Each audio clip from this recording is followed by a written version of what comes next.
What up, guys? Welcome to the stream. I am Kim Essential, and this is the page of Team CGG. And I'd like to introduce my new partner here, Ash. How's it going on your end? Ash, you're muted, alright? You are muted on the Discord. So, Yes. ayan. Grabe naman, ang ganda ng... Sobrang ganda ng boses ng bago kong partner, chat. How's it going on your end, Ash? I'm good. Actually, I'm nervous because this is the first time to collab with you, Lola. Oh, grabe yun. So, we'd like to welcome each and every one of you guys that are here watching with us.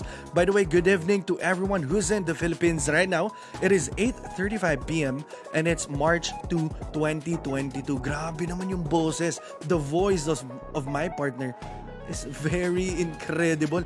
Kaya ata bago yung partner ko ngayon because tonight we're gonna talk about the voice crypto. Ash, what can you say about this AMA? What do you believe? What are your expectations about this AMA?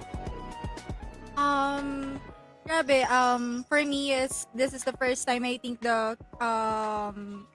first time na lumabas ng crypto, no, na as in talagang kantahan, 'di ba? Kasi bago sa ating mga mata to at of course, abangan natin kung ano pa yung magiging kalalabasan ng ating AMA. Partner. Ayan, for this pwede bang try mong sabihin, ganun ka nga, Parang ngayon ko lang na-realize, kanina ko pa siya kausap sa Discord, over Discord, we were meeting, we were talking about each other, and then, ngayon ko lang na-realize, na she looks like and sound like Angel Oxin. Oh. Ngayon ko lang, ganun ka nga, So, welcome to the stream. I just wanna give thanks to everyone who's tapping the like and share button right now on our stream. So, thank you to each one of you, Maria, Kim, Gemaline, Christopher, Robbie-Yan, and everyone who are commenting !notify. Maraming salamat. I'd like to welcome you. This is another AMA for The Voice Crypto. Abangan nyo lahat ng aming i-announce tonight. Maraming salamat. Yes. Maraming salamat. Pwede ba pagbigyan natin yung isa nating commenter? Sir Peter Festeo said on the comment section, Miss Ash, isang uwo naman dyan. Alright. Isang uwo naman. Grabe yan. Grabe yun. Ay, uwa ang gusto. Grabe yung uwo. Thank you so much. Again, to everyone who is watching right now, we encourage you guys to read the pinned comment. Mamaya, babasahin namin sa inyo what's on the pinned comment. So guys, malaman nyo yung ways and how to secure a slot on our giveaway. Thank you so much, syempre, sa The Voice Crypto for giving such opportunity to have the NFT giveaway, I believe. Diba? Tama ba yun? Partner? Grabe yun. Yes. Alright, so wala nang patu-patutsada pa. And then, let's go straight to the icebreaker of the night. Ayan. So as you can see here, partner, what's with this, partner? Etong nasa right side natin. What's in it for them if they follow the socials of Voice Crypto? Yes, guys. So you need to follow para yun nga maging updated kayo for all the updates of our the Voice Crypto, and of course, don't forget to share the stream because we will have 5 winners of 100 Gcash for today. And of course, partner, and an NFT from The Voice Crypto. You heard it right. So I'm just gonna help you. If you guys don't know how to read, all you guys gotta do is read the pinned comment right now. Make sure to follow this social links so that you guys are gonna be updated of what's gonna happen tonight, and plus the upcoming updates for this partnership with The Voice Crypto. So to read the pinned comment, I'm gonna read that for you guys. This is The Voice Crypto, Ask Me Anything. AMA stands for Ask Me Anything. And then, how to join the giveaway. First, you need to click the link on the pinned comment. It's facebook.com/103401 blah blah blah. It's a post from the Team CGG's page, the one and only. Kindly like and follow our page. Type !notify on the comment section, and then make sure to share the stream publicly on your timeline. And please avoid spamming the comments to avoid suspension from commenting. And later, guys, there will be a scene wherein you guys are gonna be able to ask questions to the team itself of the voice crypto. Are you guys excited? How do you feel about that, partner? Partner Ash.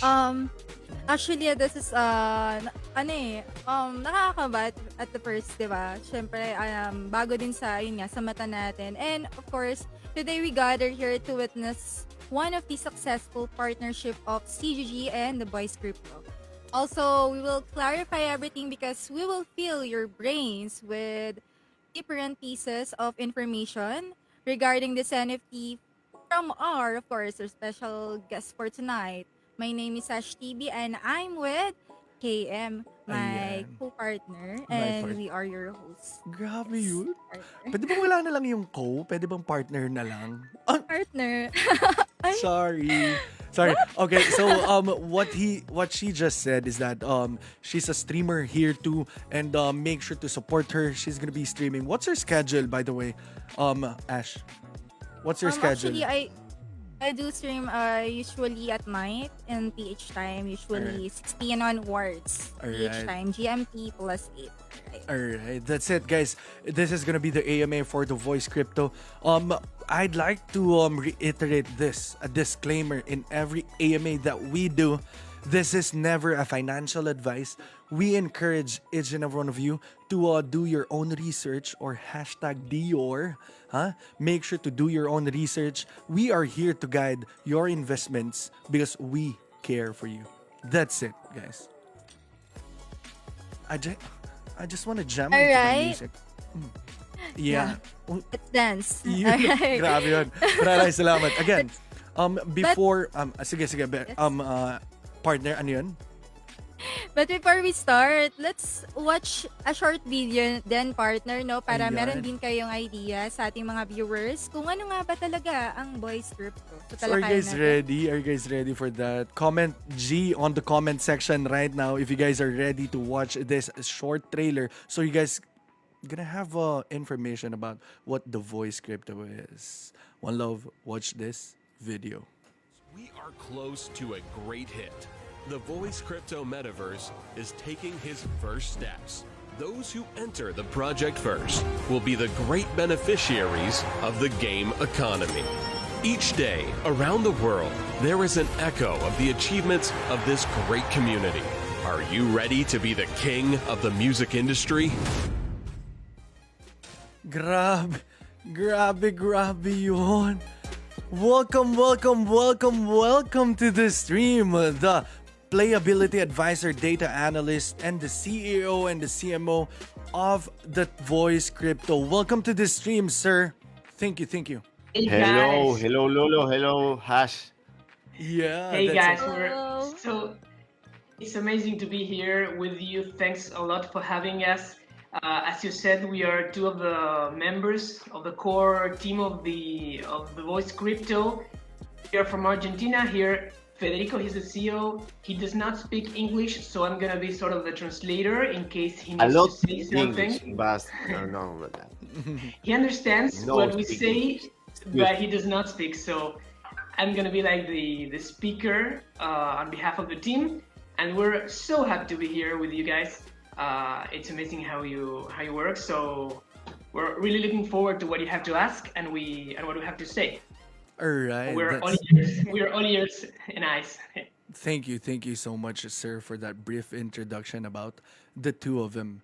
Are you ready, partner, to read the questions from the viewers? Do you want to say something to our guests for tonight or to their morning? Yes. Actually, it's an honor to have you guys for our guest for today. And guys, there are all the big brains behind the Voice Crypto. Let's give them a round of applause. All right? Alright, that's it, guys. They are Sir Federico Picon and Sir Leandro Miquet. Am I reading your last Yes. name right, sir? Yes, that's Alright, perfect. so how about we start now, sir? How about we start for the main AMA for this evening? Yes, totally. Alright, for the first question, sir, does the game have a nerf system when the player has already got their ROI? Or make sure to introduce the voice crypto, the game itself, and then answer the question, sir. Totally. So first, a brief introduction. The game is about being a manager of artists. So in our game, the NFT you acquire and you use is basically an artist, a singer, or a musician. And your role as a player is to guide that musician in his or her career. And when the musician performs in the main mode of the game, which are the tours, you send your NFTs on tour in our metaverse. Depending on how they perform, you get the profit, such as what real life managers do. So as a manager, what you have to do is make the right choices for your musicians, send them on tour on the metaverse, and they will come home with an amount of tickets they sold, the quality of the performance, etc. That will depend on the choices you made as a manager, and that's when you get the profit. We tried to modelize real life music industry. Many in our team come from the music industry. Federico here, apart from being the CEO of the project and being part of many other projects as well, he's also a singer, he's an actor, he's a producer, he's a manager. I'm a singer myself. Other guys from the team also come from the music industry in one way or another. So we tried to modelize the way real music industry works into this game. So it's not just a click to earn that looks like a skin of music to a click to earn. We tried to design a whole metaverse that behaves in a similar way as the real music industry does. So your performance as a manager will have to do with how you learn to be a manager. And that's more or less what you would have to do if you were an actual real manager in the planet Earth in real life. So that's more or less what the game's about. We can go in detail with the game later if the audience wants. We have a lot to talk about. So basically, that's like the idea of the game. All right. Right. That's so amazing. So So yes, for this that? question, Sir Leandro, does the game has a nerf system when the player has already got their ROI? Does this game consist of me? If ever I'm the player, do I really need to sing for me to actually gain the token? That's an amazing question. We've got that before. No, you do not have to be a Alright. singer or know how to sing or perform ever. The performer is your NFT. What you do is you manage. Just like real life managers that may not have the ability to sing or whatsoever, you send the musicians to perform. It's your responsibility to send them to the right place, to send them in the right conditions, to choose how is it that you're going to train them because they level up, such as on RPGs games. So you do not need to sing. So people who were scared about that, please stay, don't leave. You do not need to be a singer. You can sing in real life if you want. But well, so going to the question, it's a really interesting one because the game itself doesn't have, like many other games and click to earn games, wanted to show people like your ROI is this amount and then this is the curve or the behavior of your profits, and it's like a fixed thing that you have to believe will actually happen.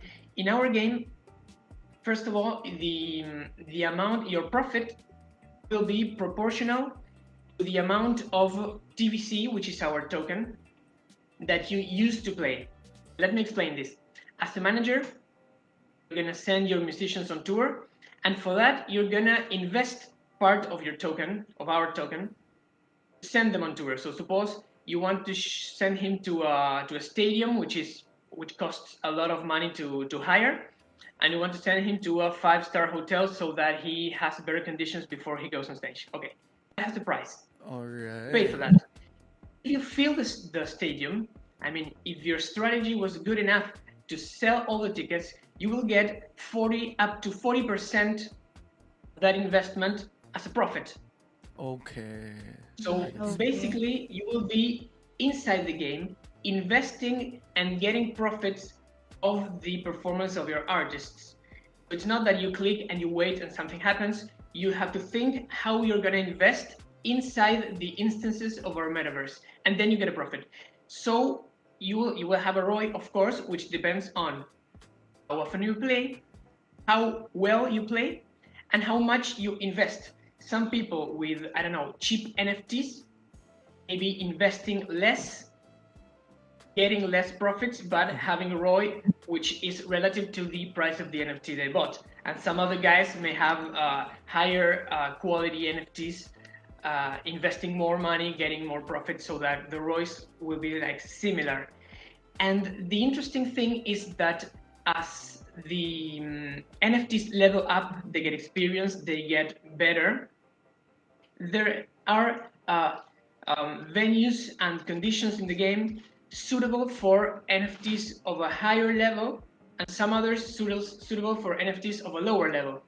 So in a way, such as the old RPG games that we played, like Dungeons and Dragons, supposed many years ago, or even PC RPG games, as you move on in the game gets harder, but also more profitable. So in a way, there's not like a basic nerf of you got so this far and now this is your roof. All The right. roof Right. rises as the musician rises as well. In fact, if you have a musician with a very long career and that he has a lot of followers inside the metaverse and he's really, really talented, there will come a time where that musician will not be keen on playing on a pub for 30 people. So you won't even be able to send him to like level 1 Stadium. venues. Venues, all right. Yes. In fact, if you start with an NFT today, as the game starts, and you send him to a stadium of 10,000 people, you will totally fail. It's like hiring a stadium for a guy who has just started singing. You may have the money to hire the stadium. No one's going to go. You're going to lose that money. So in a way, you have to play according to your NFTs, according to their state of the career, and that will give you possibility of keep playing, getting more and more profits as the NFT grows. That's the main idea of our game. That's why we wanted to have like a long lifespan. Maybe playing with the same NFT for a year, the game will not be the same. It will be in another level. So that's basically the idea. That's it. A very nice and Alright. precise. Alam mo, partner, what's good thing about this is very you know it, very nakaka-connect, very relative ang feeling ng Yes. mga tao maglalaro nito because there's a manager, a singer, and actual performance will happen inside the game. You guys are gonna invest something for you to actually sing into an arena or into a stadium. It's a good game, I think, and I believe that this is gonna be a thing in no time. Partner? Yes, partner. And actually, I think this game is a long-term game. So, that's what are we looking for, diba, partner? So, let's go for the next question. Let's go. All right, the next question. What comes to your mind when there are players who do not trust your game? What can you say to people who don't trust your game? Amazing. Let me translate this to Fede because I think he will have something to say about it. Nos preguntan, Fede, ¿qué nos viene a la mente cuando hay gente que no confía en nuestro juego? ¿Y qué le diríamos a la gente que de pronto lee nuestra propuesta y no confía, digamos? Yo tengo algo para decir, pero me gustaría también que vos Bueno. tires ahí alguna datita.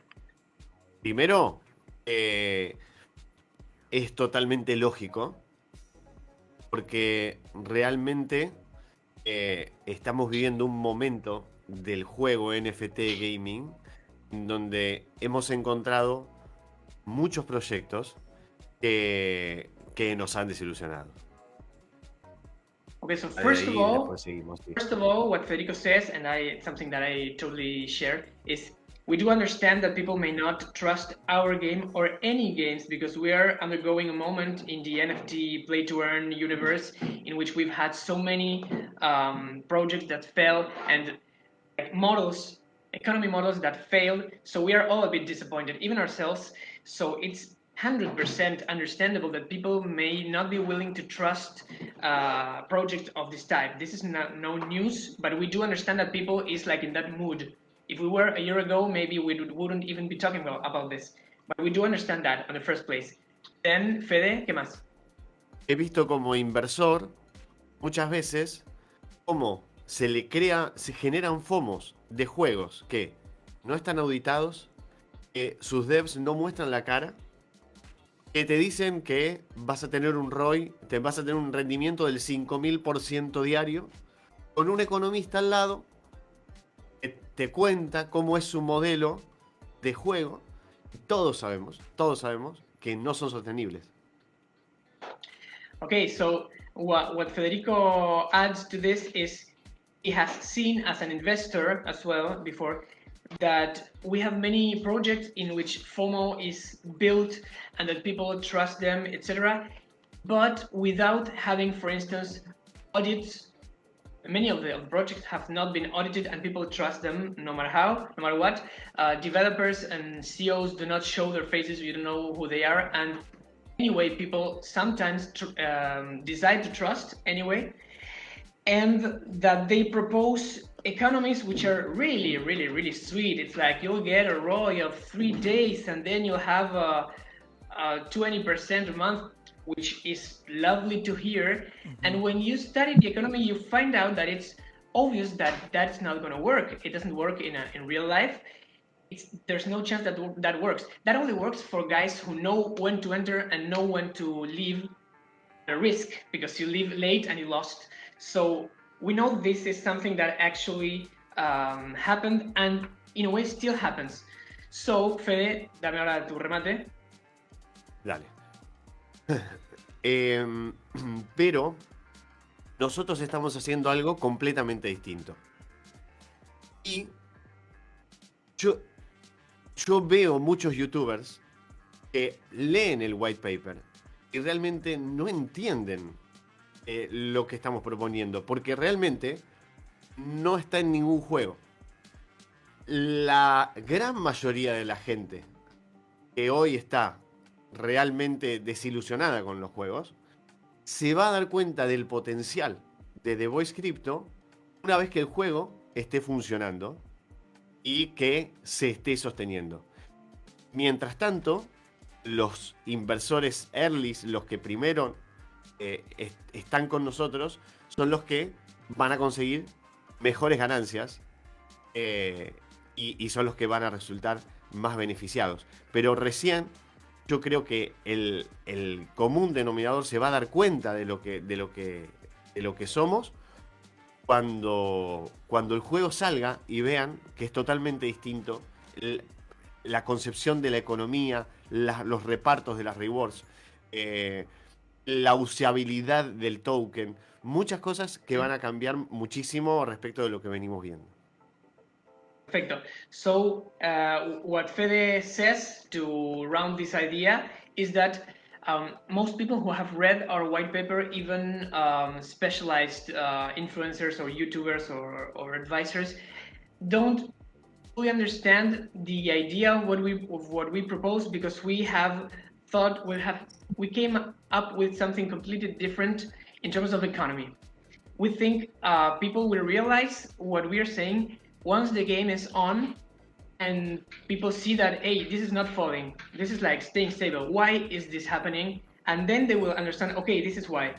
And this is no mystery. If you go to our white paper, which is available, and you go to the part of the economy, see, we have thought of a way of giving the rewards and how we manage the incomes of the sales of our mystery boxes, etc. We've thought it in a way that does not allow token leaks, that has a lot of burning instances and usage of the token.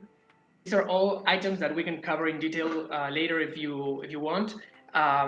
But we have basically like a new way of conceiving the economy compared to other NFT games. So that's like our main our key difference with other projects. And we do understand that people do not trust it. If you read the white paper and try to go and understand that economy, you will say, okay, this is different. It won't fail as others did. Other things can happen, of course. We never know what's going to happen in the crypto world. But what made other projects fail quickly, that is not going to happen to us. So that's our key, our strength, I believe, as a project. And we invite guys who still don't mm, do not trust the idea too much. Go through that part and see if you get it. And of course, you can ask us in our Telegram or our Discord. We can help you too with understanding that. Alright, that was a Right. very kind of full of information answer. One thing that I appreciate about every team that I talk to is the sense of getting that much confidence in saying that we know the problem of other NFT games, so we learn from other mistakes, and that's what they're trying to tell us, that they are prepared for all the problems that may arise in the middle of their NFT game. Partner, how do you feel about his Yes. answer? Actually,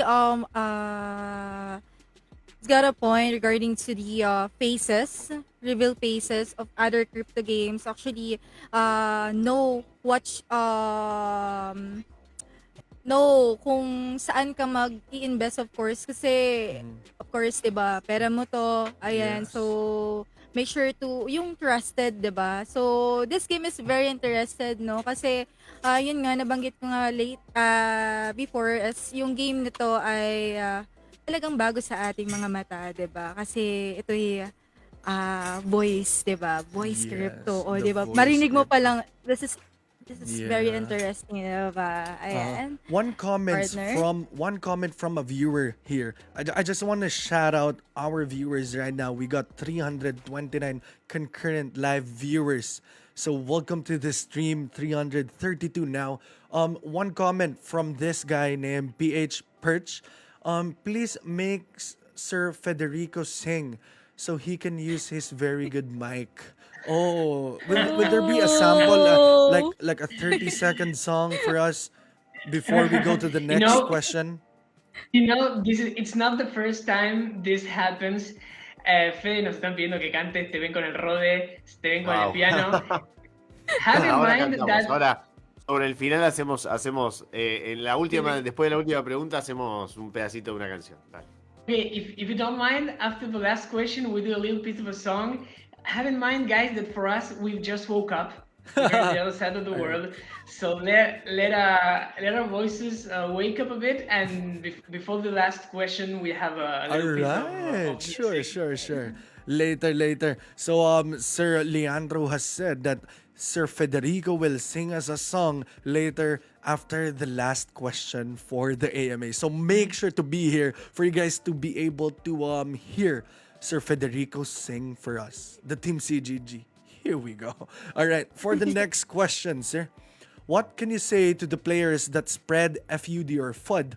What action will your team do when someone is spreading fake news about your game? Ok, Fede, con gente tirando fake news sobre nuestro juego, ¿cuál va a ser nuestra estrategia? Fake news o bueno, tirando mierda, Sí, como sí. decimos en Argentina. ¿Estrategia con Em, eso? Nosotros estamos en el Telegram y en todas las redes. No solamente hay moderadores, sino que estamos nosotros mismos y tenemos constante contacto con la gente. Nosotros tenemos una cultura de trabajo en la cual nos acostamos muy tarde. De hecho, hoy es la mañana acá en Argentina. Y trabajamos mucho.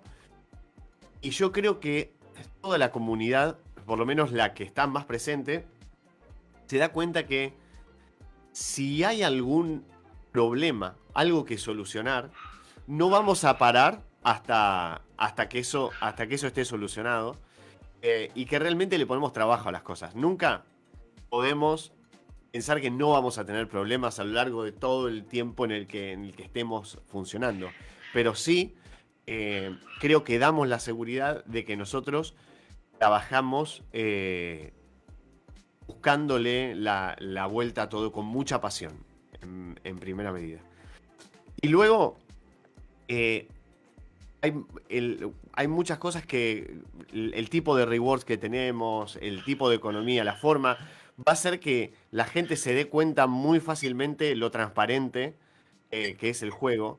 Siempre hay alguien, obvio, pero yo creo que estando presentes y siendo lo transparente que somos, vamos a poder explicar cada situación o cada momento que nos toque vivir. Yes, so here Federico was saying, and I of course share what he says because it's like if I feel it on my own flesh. We are a team that works a lot of hours a day. We are all the time like working on the game, thinking of the game, and our main like weapon. I don't want to call it weapon because that's like sounds like violence, but our best way to deal with this will be basically two things that are related. One of them is transparency. We always want to show everything that is happening, good things and bad things. It's like, hey guys, this is it. And that transparency also involves us, ourselves, not an anonymous user, us saying, hey guys, this is happening and this is how we're trying to solve it. And ask us anything like AMA, but like in real life all the time in our social media, everywhere. And it's like, we want people to trust that we are real human beings that want to this project to succeed because we love it and because we just want it to work as better as it can work. And basically, it's being present when things that may cause FUD to rise. Be present to explain what's going on and show what we're doing. We have had some moments in which people in our Discord or our DG were like saying, oh, but then if the game is this way, then it will never work because. And in those cases, what we did is, for instance, if that fake news or that like bad comment was about playability, then the playability advisor came up, myself in this case, and say, okay, let me explain you how we thought the game. The manager guide, which is our user guide, this point, and other people from the community say, oh yes, the question was okay, it was mean, but it was okay, and this is the answer, that's it. Then if the question is about economy, we have guys like Federico, for instance, that have designed the economy of the project, and they will be there answering. It's not like always a bot answering, it's ourselves saying, hey, I'm the guy who develops. This is why this failed. This is how I'm gonna fix it. Sorry if something went wrong, suppose. Mm-hmm. And okay, oh, the token fell. This is why it fell. This is what we thought would happen. This is what didn't happen as we expected. This is what we're gonna do. Like that's the way we want to fight this type of things, which will happen. And then of course there's people who always will keep giving this bad news or bad comments. That it's always gonna happen. The idea is to expose that, hey, this is what we're doing for it, and okay, if you don't like it, sorry, but people who know what we're saying and understands what we're actually showing will say, okay, guys are fine. Even if things didn't go well, Things won't always go well, we know that in advance. Things will fail. But if it's us who talk about that, I think that's very comforting for the community. Instead of just, what happened? I don't know, what will happen? Mystery, no, we'll be here. Alright, that's it. Alam mo, one thing, partner, na I appreciate about Sir Leandro and Sir Federico is that they're really hands-on to their project. They really want to give answers to real people because they are real people here. And they want to give a hint, if ever, with all honesty, the problem is this, and the solution as well is this too. So, I'd like to show appreciation to both of you, Sir Leandro and Federico, and we hope to somehow see that as we progress and as we are towards to the moon. And we expect from the Team CGG, we know that you guys are going to be transparent and all that. Thank you so much for that. How about you read this fourth question, partner? Right, partner. Pero I agree with you with the our guest for tonight. And actually the big part is they're not just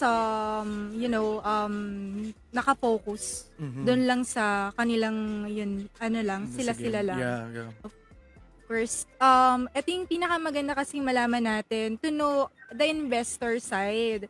So, aalamin nila muna before they take actions for that, and that's a very interesting, 'di ba? Napakaganda at talaga nga abang-abangan to.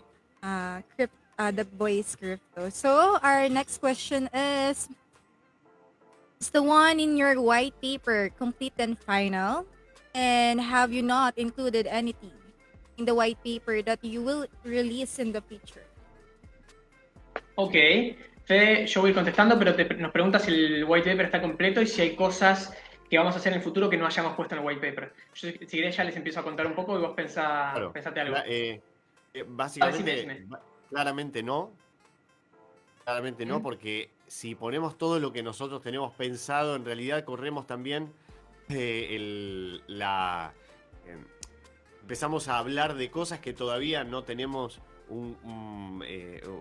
una base por la cual contarlo. Entonces, está todo lo que es a mediano plazo, que sabemos que va a ser realizable en semanas, meses y hasta ahí. Y luego tenemos un montón de cosas pensadas que que son realizables y que las vamos a hacer, pero no las ponemos para no confundir en calidad de tiempos y en roadmap, si no sería muy extenso Perfecto. y no sé si serviría. Pero sí le puedo decir que ya está, la parte de economía ya está sólida, la parte de tour ya está sólida, digamos, o sea, lo que está. Claro, exactamente, claro. Pero perfecto. no sé, esto de que vamos a vender tickets como una tiquetera, o sea, hay un montón de cosas que no están, ¿no? Hablamos 1000 cosas por WhatsApp, Lea, que van a estar y que no. ¿Viste? Okay, so the version of the white paper we have so far, it's not complete. It's sturdy. I mean, what is in the white paper, we work that way. All the economy issues in the white paper, all the features of the game so far, and what we have in our roadmap that is included in the white paper are all the things that are already working, that won't be changed once they're working, and that we are going to implement in the midterm, that we know already how to implement them and in which order. So if you go to our roadmap, you'll see different milestones and things we're going to be like upgrading and adding. Those are the things we're certain that will happen at those times.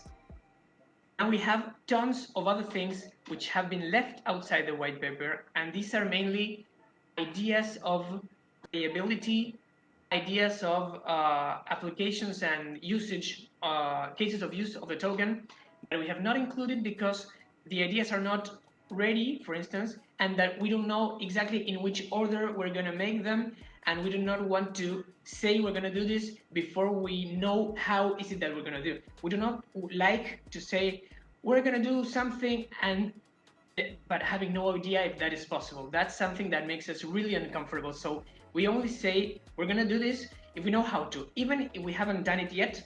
But can we do this? Is it possible? Is it in our hands? Okay, so we'll announce it. So the white paper has everything that we want and know already how and when we're going to do them. And we have other things which we don't know how to do or when, but we will. And those are not in white paper so that people do not read something that may change. The idea is that you get the white paper and that's going to happen. Yes. So the idea of complete, we would like the white paper to be always incomplete. That's our basically our aim. Why? Because new things, as Ash was saying at the beginning, we want it to be a long-term game. We have ideas for 2 or 3 years of game that we want to come alive, but we cannot say this is going to happen in a year if we don't know it yet. And people, it's not like honest to people say a year from now you're going to have the possibility of, I don't know, doing things that we do not have the certainty that will happen. That's like dishonest. So in the white paper are the things that we want and know how and when are going to take place. Alright, that's it. Right. Straight from one of the teams, sinabi nila they want their white paper to be incomplete because change is the only constant thing in this world, and they want to adapt that to somehow achieve the longevity of the game. That's a very good answer for that. Thank you so much, Sir Leonardo and Sir Federico. How about we move on to the next question, partner? All right. Alright, for the next questions, I saw nothing in the white paper that would ban a player do you have any rules for players that their account may be banned if they violate something? Nice one. Nos pregunta Fede que en el white paper no dice nada de baneos y si tenemos reglas para jugadores que si las violan los banearíamos. Hasta el momento. Si hay como situaciones que habiliten baneo. Ponete audio que no te oigo. I think Excuse me, ahí está. Por ahora no tenemos, permitimos la multicuenta por ahora también, que sería una cuestión, pero ahora no.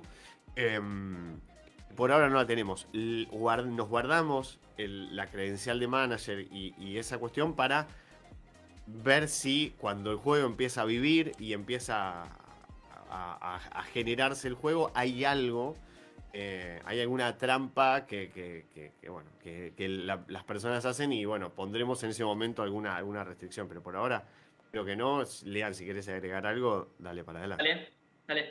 So for the moment, we don't have any like rules that would allow us to ban people because the game as we conceived it so far would not have like instances of cheating like inside the game, like breaking some rules of the game so that other players so that some players scam other players or have a problem for the economy. So for the moment we don't have that. We do have the means to do it. In the game you need like the manager license, like the credential, manager credential, like allows you to be a manager inside the metaverse. That is something that we could eventually remove from a player if he or she broke a rule, which we haven't wrote yet because we don't know for the moment which things would be harmful for other players of the economy. And that's for the considering the characteristics of our game. For instance, multi-account, which is an issue in many NFT games.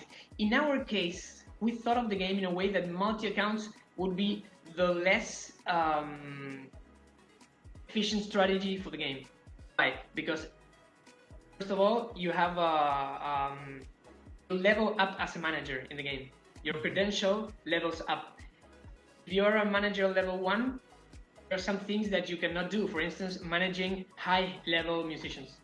So in a way, if you have 10 manager credentials, level 2, you will farm less than one manager credential level 20. So in a way, the idea is that multi-account will not be something that people would want to have. It will be more efficient to have all your NFT musicians, because you can have more than one, in one account, because they will level up and you will level up as well. So the idea of multi-account at the beginning, we'll have to learn how the game behaves later, will be that it's not a good strategy for the player. I mean, 10 accounts if you want to. You won't get as much money as if that amount of money would be invested in one account. That's like the idea. It would be nice if, as time goes by, we find that people cannot do anything to harm the economy or the environment and the community, and no rules are needed.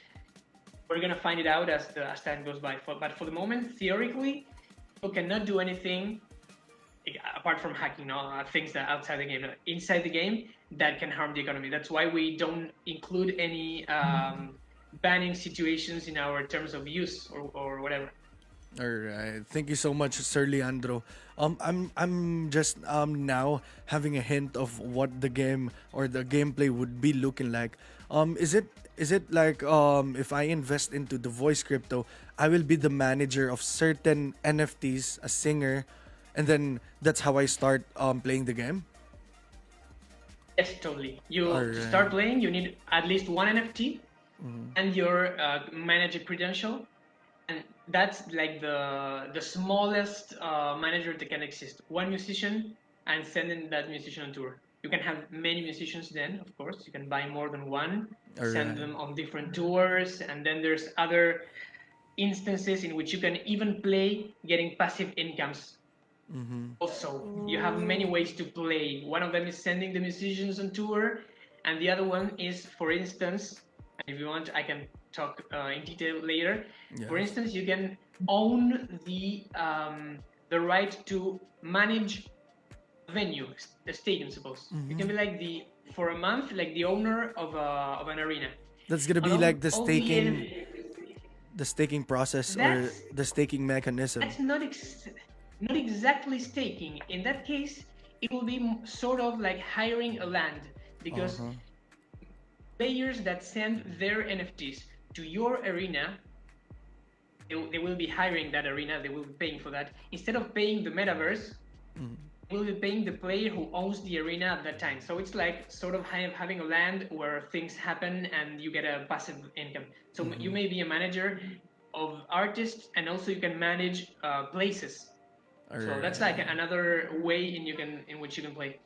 I'm very excited for this and for how you can actually show the viewers on how to play it as I show them the PDF later. So partner, how about we move on to the next question? Right? So our next question is, what are some of the aspects in gaming industry security designers need to consider in developing gaming applications? Bueno, acá hay una pregunta que iría más para Chris, quizás, pero Fede, es aspectos de la seguridad de la industria del gaming que nuestros diseñadores tienen que tener en cuenta para desarrollar la aplicación del juego. Nosotros, quienes estamos aquí hoy, no somos los desarrolladores justamente, pero sí puedo decirles que dentro del equipo tenemos un team que está ultra capacitado. De hecho, muchísimo más que muchos equipos que uno ve. Nuestros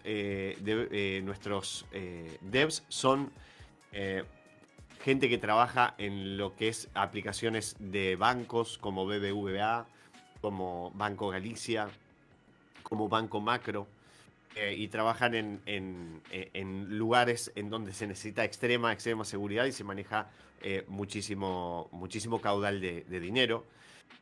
Y además, por ejemplo, nuestro Cristian, que es nuestro CEO también, es desarrollador de una de las aplicaciones más importantes de Sudamérica, que es Mercado Libre.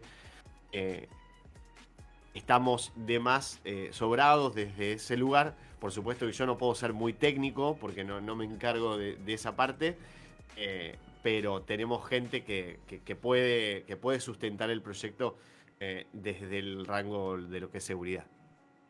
Okay, so for this question, we do not have today with us the Christian, which is one of the developers, also the other CEO that would be able to give a technical answer for this question. Here, Fede and I are not developers, so we don't have like a technical answer. What we do have that makes us really comfortable for the guys who are not developers in the team is most of the developers that we have in our team work developing for banks and for Mercado Libre, which is the Latin American version of Amazon. So they are not just game developers, they're developing a game, but apart from the voice crypto, they develop for banks and companies that have a high standards of security, because basically they move money in a way. So we have this like I don't know the word in English, but when you are confident or safe about the fact that these guys are not just people who design games and security is something they've never done, they basically formed their careers as security guys from banks, and now they're developing games as well. So from that point of view, Fede and I know that the guys know what they're doing. We don't have a technical answer for this, sorry.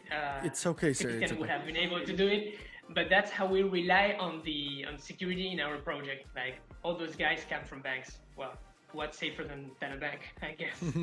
Yes, that's it. Very good. Right. I mean, the team is very well equipped with very knowledgeable developers. So make sure, guys, na consider that when investing.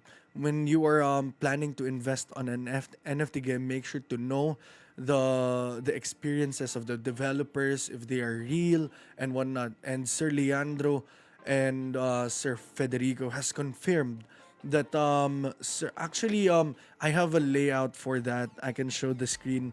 We have Christian Fox, the Solidity developer for the Voice Crypto. The reason why there's graphics below Sir Leandro is that Sir Christian Fox wasn't able to join the AMA tonight. It was his spot dapat. All right. Yes. So make sure to check his LinkedIn. I believe the LinkedIn is on the Voice Crypto's website. Yes, It's totally. thevoicecrypto.org. All right. Make sure to visit Yes. that.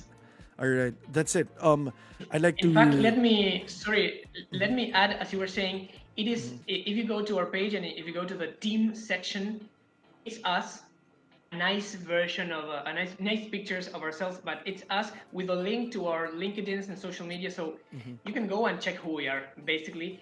And I do advise people to, whatever project you are thinking of, go and see if in the team section the guys show who they are, basically to know it's not a scam, but and then go and research who they are, not just if the project is nice.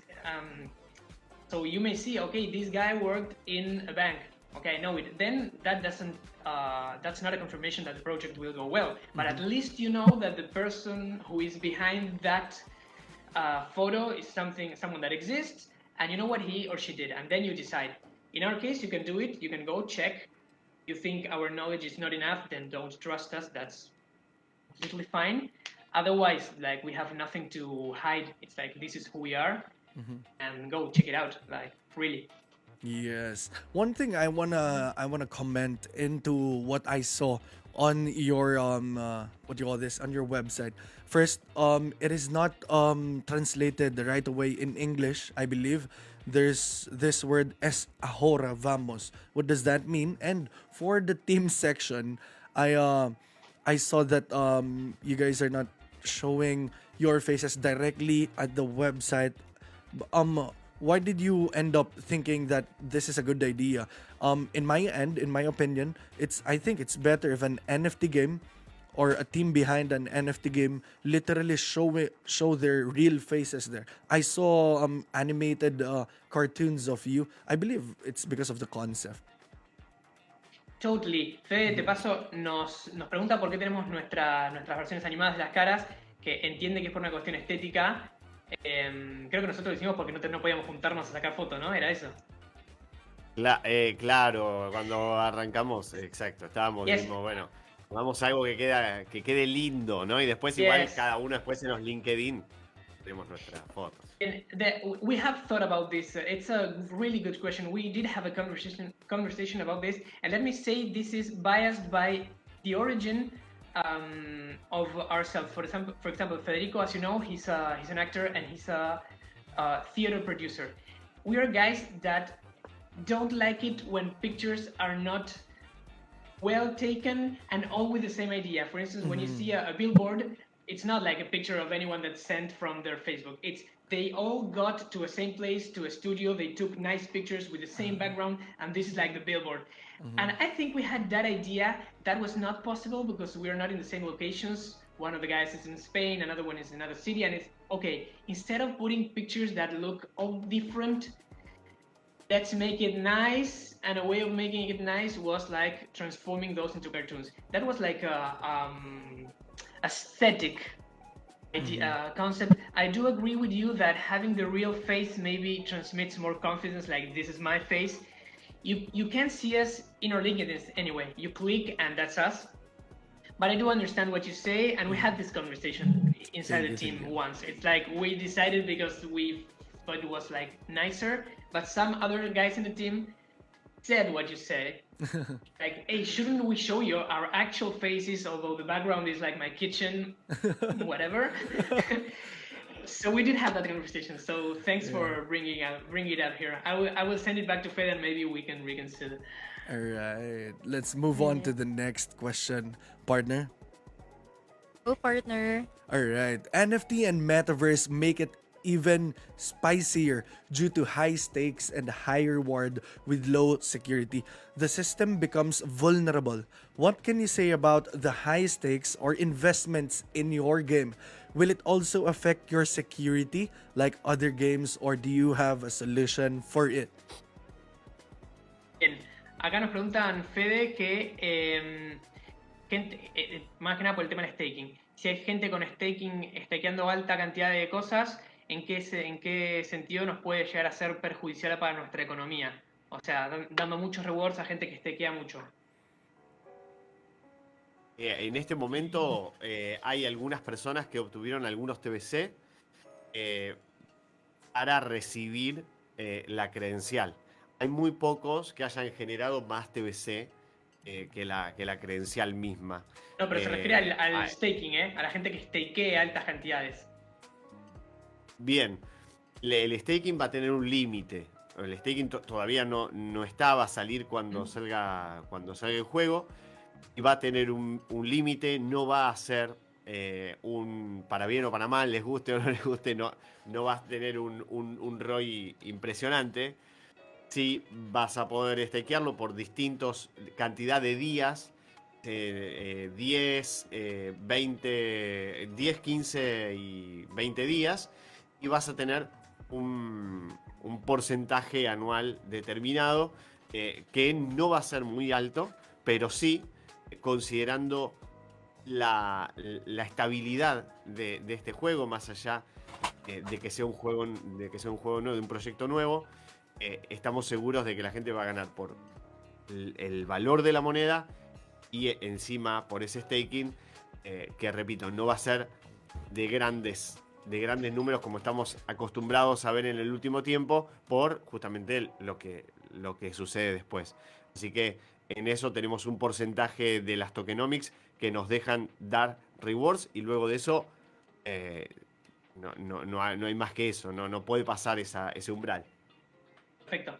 So our main strategy here is there will be a limit for staking. You can stake as much as you want for the first place, and then the APR will not be as high as other projects in which is like interstellar APR. The idea is to have realistic passive profits, offer realistic passive profits, and not allowing people to stake as much as they want. Basically, it's like to make the economy safer. And also in our tokenomics, we have a very high amount of blocked tokens, higher than other projects, and the limit for the tokens that can be delivered as rewards. And those parameters will dialogue with the APR that we actually offer people, basically. So in a way, for people who are looking for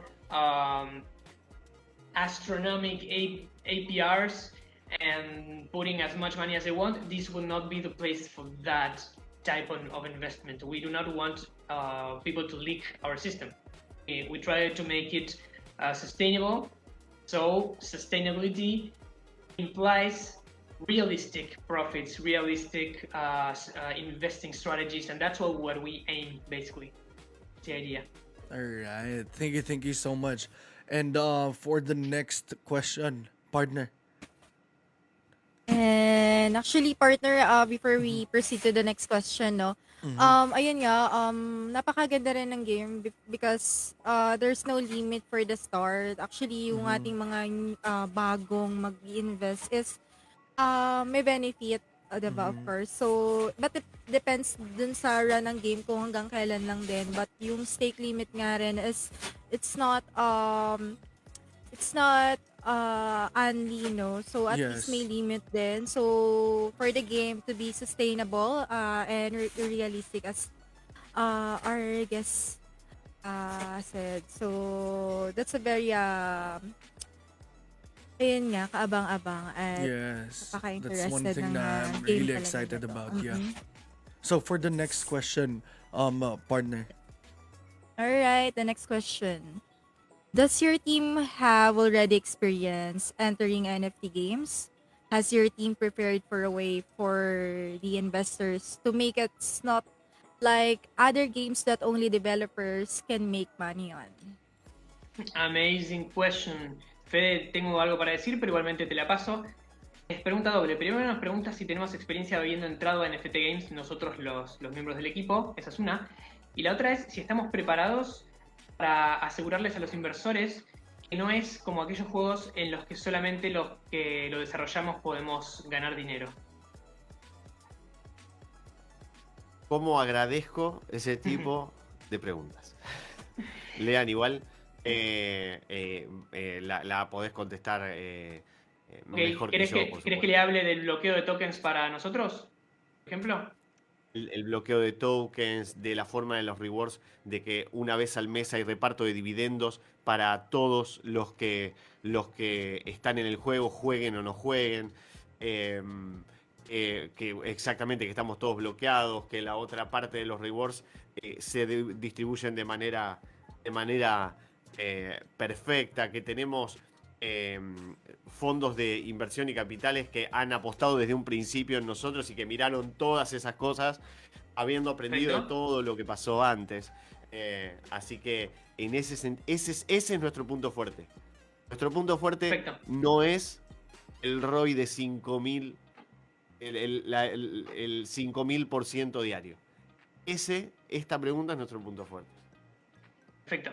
So first of all, Federico is grateful for having this question. It's something that we like people to ask us. For the first side of the question, yes, some of us have been in NFT games, some as investors, others like myself as players. I'm the playability advisor and sort of game designer, and I like playing games. I have played other NFT games, not only for the profit, because I like playing, basically. So that's something that I do, that I've done, and some other guys in the team as well. So we know a bit about the inner world of the NFT games and which projects transmit you confidence that the team wants the game to move on. I have a couple of examples of myself of games I play, and others that you're not really sure, so you start playing, you check it out, and then you leave in case everything like breaks down. I think that was like mainly the idea of this first question, and then for investors to make sure that we are not gonna be the only ones getting the money, as the tokenomics say, all the members of the team, we have like shares of the token, amounts of token blocked for a long period of time. I think it's our first like set of tokens that we can get are like 9 months from now. Before that, none of the team will perceive a token. So in that way, we need if you want to put it like the cold way, we need the game to be alive and the token high at least 9 months from now. Before that, none of us is going to get anything. So in that way, we are looking forward to the game to work, not only because we love it, but also because we need it to work for us to get the profits. We have set a way to give the rewards, which if you want, I can describe a little bit, which also shows how is it that people will get the incomes.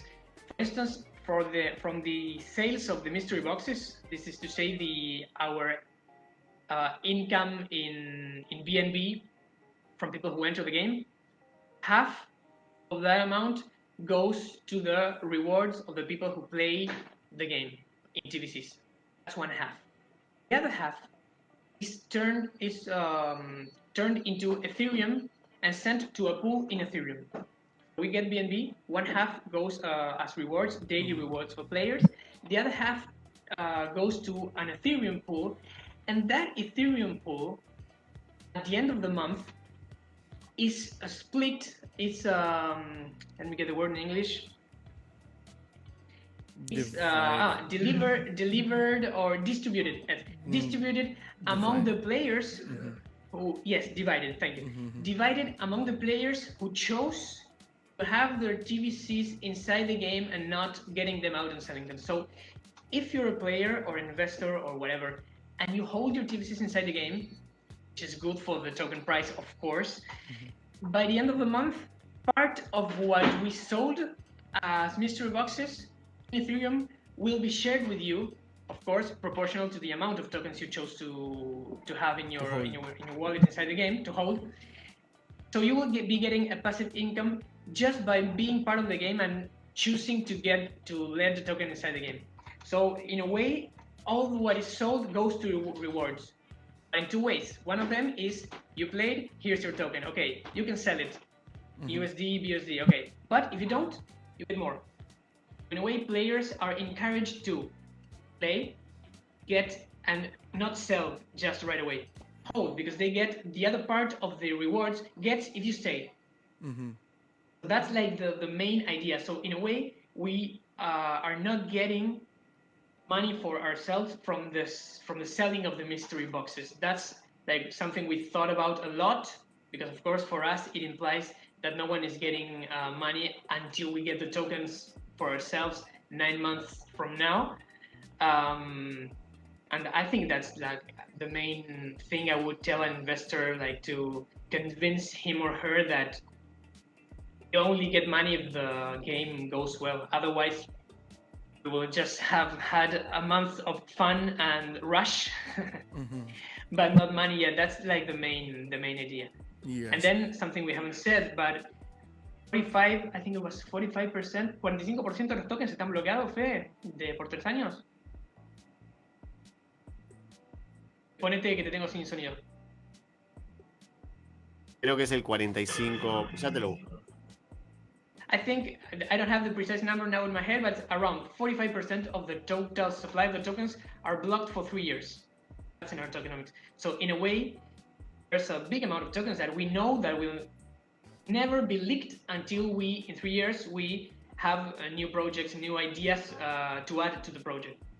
So that's also a way to like, and this is not something I'm saying. This is audited. I mean, Solid Proof has its seal on this. 45%. Yes, 45%. Go to the Solid Proof document, and they are the contract with blocked tokens for 3 years is there. So do your research. Go there, check it out. There's no chance for us to remove those tokens from the system or getting them for ourselves. All right, thank you so much for that wonderful answer, Sir Leandro. I'd like to add a single question about what you said about the redistribution of the token. How about if a certain investor, a whale, tried to invest a lot of tokens and he keeps on holding that tokens? Does that mean that he got to hold the token plus earn from the redistribution? And what can you say about those people, the small investors? How would you protect those small investors from those big whales that are gonna hold that certain amount of tokens? Because you told me about the redistribution. Amazing. Fede nos pregunta lo siguiente, yendo a la distribución de dividendos. Si viene una ballena que simplemente mete un montón de tokens en el juego, dice se va a llevar más porcentaje de los dividendos que el jugador, que es un pequeño inversor que decide dejar sus TBCs en vez de llevárselos para beneficiar al ecosistema. ¿Tenemos una medida para proteger al pequeño inversor de que no se lleven todos los dividendos gente que simplemente viene y pone mucha plata en TBC?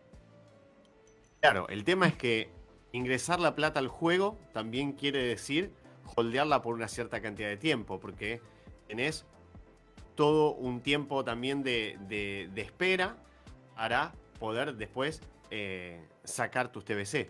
Por otro lado, si llega esa ballena y quiere sacar esos Ethereum, el precio del token también va a ser un alto muy importante. Entonces, por un lado, quizás esa persona se lleve más Ethereum que el holder que tiene menos, pero el precio del token que tiene ese holder habrá subido mucho, y esa ballena no va a poder vender los TBC al otro día de haber tenido esos rendimientos. Y esta es una práctica que está probada por años, porque esto es el reparto de dividendos en el mercado tradicional. Las mejores empresas lo hacen. Por supuesto, el token tiende a subir cuando se acerca el reparto de dividendos y tiende a bajar cuando se terminó ese reparto y queda un mes para el nuevo aumento. Pero eso funciona muy bien y termina siendo en el mercado tradicional una gran propuesta para los inversores. Perfecto, o sea, en principio no les pondríamos un límite de cuánto pueden meter obviamente, en TBC en el juego, o sea que está habilitado que alguien ponga mucho, digamos. No, en realidad el token tiene tiene por el mismo contrato una cantidad determinada y luego después tienes que esperar un poco para volver a comprar y tienes que esperar un poco para volver a comprar. Creo que son $1.500 y luego ya el mismo token no te va dejando, lo tendrías que hacer en varias tandas. Eso es en y después en eso no lo Pancake. podrías sacar, o sea, sería una ballena holder. ¿Eso es en Pancake o en el Bridge ese límite? En Pancake. Perfecto. En el mismo token. Perfecto. Okay, guys, so I have here a couple of answers from Federico. First of all, one of the effects that these possible whales would have by entering and holding a big amount of tokens, as they will be forced to have those tokens, to hold them like for a long period of time in order to get these dividends, this part of their shares. The idea is that as more money is held inside, the value of the token would rise up. So small investors may be getting less parts of the share of those rewards in case big whales do appear, but the fact of those big whales holding the token inside would rise the price of the token, making what you earned in the game, apart from the splitting of the shares of this Ethereum pool, more valuable itself. So in a way, a lot of money entering the game rises the price of a token, so what you get by playing is higher. That's one of the things that would, in a way, like benefit small investors or counter more the benefit the fact that they would be getting less of that pool of rewards. Then another thing is that there is a limit on the amount of tokens you can buy at once and enter the game. You cannot come with $100,000 now, boom, inside the game. You have like a limited amount that you can buy in each transaction and for periods of time. I don't have the precise data here. I may give it to you later if one of the guys here gives me that information. But whales cannot appear like from one moment to another. Like they can't show up with a big amount, get that profit, and then leave. The idea is that there could be like whale holders but it would have taken them a lot of time to step by step build that amount, and then they will not be able to get it out at once. So that's like a bit of a sort of a counter to that type of situations, at least to the most savage one, which would be I enter with a lot, give me the rewards, and I leave. That would be like catastrophic. That's what we are sure that cannot happen. I don't know if that answers your question or have I been clear? It did answer my question. I appreciate how you explained about when the whales are like holding that amount of or quantity of the token, the price will go up. So the small investors are really well taken care of because they can somehow feel that their holdings will be affected too positively by those whales that came into the project. Thank you so much. Let's move on to the next question, partner.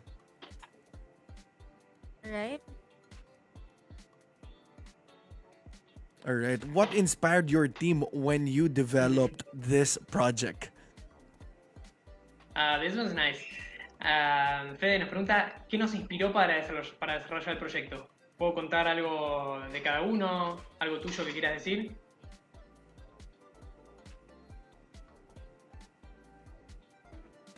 A ver, Fede, te tengo muteado, ¿puede ser? Yes, no. yes. Ahí está, sí. Okay. Music. It's because of music. That's the answer. Oh, right. A very good way to answer. That's the first time I saw somebody use an organ to answer my Un día question. estábamos con Un día estábamos con Cristian y Cristian estaba desarrollando Solidity y estaba trabajando, bueno, con Mercado Libre también la posibilidad de generar una blockchain en Mercado Libre, bueno, y demás. Y me dice, Fede, tenemos que hacer algo. Bueno, él estaba trabajando en todo lo que es contratos inteligentes. Me dice, tenemos que hacer algo, y ahí yo le digo, bueno, ¿qué podemos hacer? Podemos hacer, no sé, la historia de un manager. Y yo lo dije medio en broma. Y él me dijo, sí, es eso, claro. Y después lo empezamos a pensar seriamente. Y ahí es donde empezó a nacer la idea con la cabeza de él, que bueno, que tiene una cabeza lógica que te ordena todo lo que uno va pensando. Así que así nació The Voice Crypto.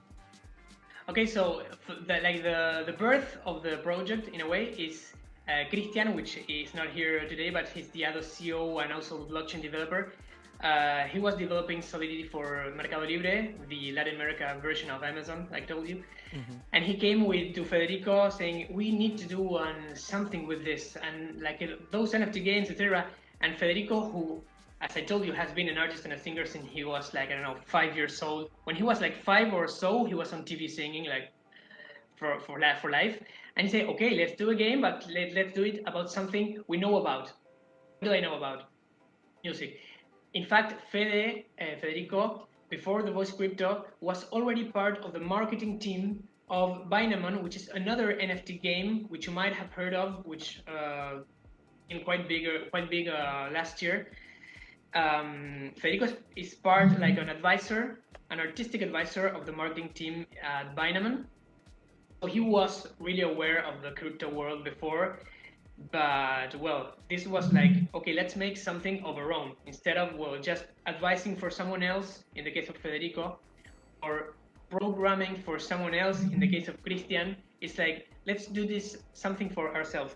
And if you want a bit of data about my own experience, which I would like to share, I'm a scientist, I'm a biologist to begin with. I'm also a musician, and I'm also someone who likes a lot to play games. I was like the game master when I played role-play games when I was a teenager, like Lord of the Rings game with in paper, no computers, and I was like the game master, and I loved that universe. So for myself, this is like the only aspect or instance I found in life in which I am doing science in a way, because I am part of the designers of the game and analysis of the data.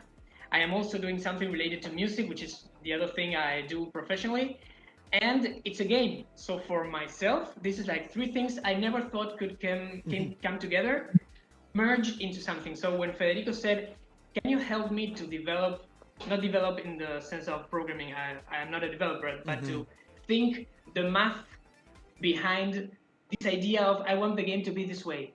What type of mathematical structure can make that happen? And I said, wow, I always wanted to design a game.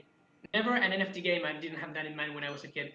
But I did like the manuals, the papers, the tables, everything, and I always wanted to do a game. And this was like the chance. So that's my inspiration in this game. And once the game is on, what I see as part of the people who conceived it, I cannot wait for the game to have its own life. We think this game will have its own life. It's not a game in which there's a strategy that you follow and you win, and another one which you follow and you lose.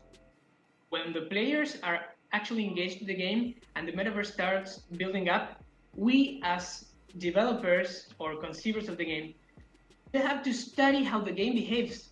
We've made it so complex, not difficult to play, complex in its background math to resemble life, that the game will have a life of its own, and we will have to understand it as the game evolves. And that for me is fascinating. And as a player, if I was to play this game, I cannot play it because I know the math, it's like stupid to think. But as a player, I would like to have a game which I cannot fully predict. We know that there's money in here. This is not just a game. This is also we're investing here. But it will not be just the same clicks and then you wait. As your artists build up, you have to think, okay, where should this artist play now? In which part of the metaverse? We have different like regions. they're not all the same. Not all the stages are the same. Well, sorry, I'm going too far with the how I love the game, but Yes. it's sort of self. But that's my inspiration. The question was about inspiration, and we are all the time thinking, oh, what else can we add to this metaverse? Okay, well, the game is not on yet. Well, but what else can we do? That's what we are thinking every day. All right. A self of fulfillment. It's very fulfilling when you do what you love, and Yes. as what Sir Leandro has told us, three of his three of the things that he love is being hit by the voice crypto, being the playability advisor and the data analysis or analyst. Sorry. So thank you for that. Answer, sir. For the next one, partner. All right, the next question. All right. What was the basis of you, Mr. Federico Picon, to select and form the team? Ayan. ¿Con qué criterio elegiste el equipo? Bien. Interrumpo para una cosita. Le preguntás si podemos hacer un sorteo relámpago en este momento bastante loco que se me está ocurriendo, que es todos los que compren ahora, de ahora en la próxima hora, ¿sí? De aquí, -5, toda la próxima hora, todos los que compren en esta hora van a tener, vamos a sortear con todos esos hash, con todas esas wallets, 3 Mystery Box Premium. Los que compren en Unicrypt. En Unicrypt. ¿Sí? Y ahora le contesto la pregunta. Preguntale a ver si lo podemos hacer, lo hacemos. Eso nos diga. Perfecto. Okay, so here, before the answer, Federico came up with an idea just like as you were asking the question, and he asks if it is possible for your community to offer them the following: people who buy at Unicrypt for the following hour, like from now, an hour from now, we will be giving away 3 premium mystery boxes, which is our best quality mystery box, among the wallets that buy on the following hour at Unicrypt. Would you like to offer that to your community? All right, I'm gonna tell them. I'm gonna tell them right now. So, Sir Federico has told us right now that there's Unicrypt link. I believe this is the comment. Are you watching the live stream right now? Because there's a comment from Nehuan Folsha. I'm gonna publish this to the graphics, but wait for a minute, guys. Don't click the link yet. We will confirm it to Sir Leandro and Sir Federico Picon if ever this is a legitimate link of the Unicrypt for the Voice crypto. All right, I'm gonna publish this to the comment section right now. I can see it on my end. Wait. Va a pasar el link que él tiene a la sección de comentarios para que chequemos que sea verídico, Fede. ¿Lo podrá hacer Neui? Can somebody from the team, Sir Leandro, like a moderator from the Voice Crypto or somebody from your community, comment the link of the official link so that our viewers cannot be misled by other people, all right? Yes, totally. Now I'm letting them know right now. All right, thank you so much. While we wait for that link, I'd like to reiterate what Sir Leandro has just said.